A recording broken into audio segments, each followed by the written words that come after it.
Hi, I'm Tim. Welcome to our channel, and thanks for logging on. Today we're discussing the Girard-Perregaux Vintage 1945 XXL chronograph. You can see this largest available size of the Vintage 1945 chronograph and purchase it on our website.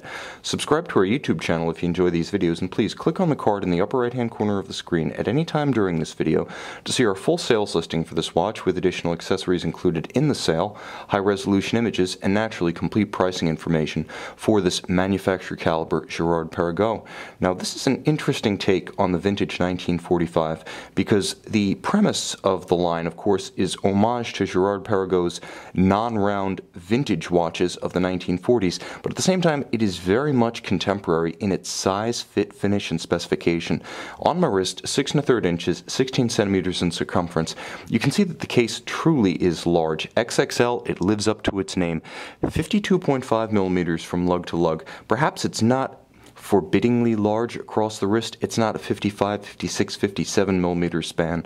So I would say even though my wrist is 16 centimeters and it wears large, you can comfortably wear this watch down to a wrist circumference, I would say, of 14.5 to 15 centimeters in circumference. Now you can see the case does have some camber. There's an impressive amount of wrap to this watch. The way it drapes itself across the wrist, it's thicker than it looks, 14 millimeters, but it has a gently sloped sapphire that slopes with tumble home from side to side, as well as camber lengthwise. It also has a double-stepped case flank, and as you can see, polished smooth with a stepped bezel. It's easy to slide this one underneath perhaps a loose sweater, a sport jacket, or a blazer cuff. Now, across the broad of the case, not including the crown or the chronograph pushers, the watch is 36 millimeters, so the wrist presence of this one is never in doubt. Now, it's paired with a very substantial Girard-Perregaux alligator leather strap monotone stitch. You can see how it's sculpted to match the flank of the case, and it is a very, very coherent look. No gap between the strap and the case.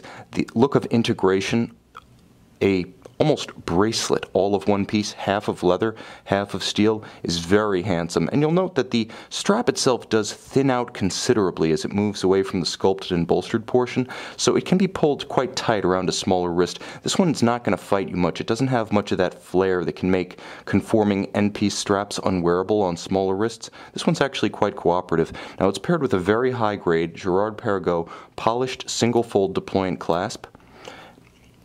The dial of the watch is undoubtedly the highlight, and there's a lot going on. First, there's a dramatic satin grain from top to bottom.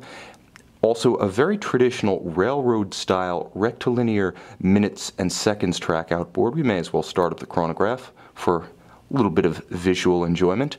Moreover, the watch features highly stylized late Art Deco Arabic numerals and beautifully countersunk sub-registers, continuous seconds at 3 o'clock, chronograph minutes at 9. It has several layers and several different textures that makes it quite handsome, and you'll note the faceted Dauphine hands at center help to provide outstanding at-a-glance legibility. It's perhaps not at its best in the light of my light box, but in person it's quite striking. It stands out. It's very easy to tell time on this timepiece, in spite of the silver-on-silver aesthetic. Moreover, there is a little bit of color going on here, with red on the sub-registers and beautiful cobalt blue on all of the chronograph minute and seconds hands, as well as the constant seconds sub-register hand.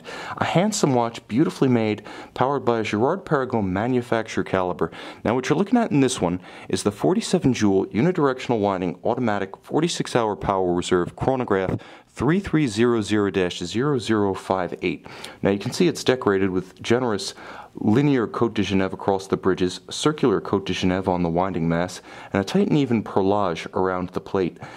Now, it's constructed entirely in-house by Girard-Perregaux, with the exception of the chronograph module that sits under the dial. That's made by ww.tc, and it features a vertical clutch engagement, such that it is very smooth.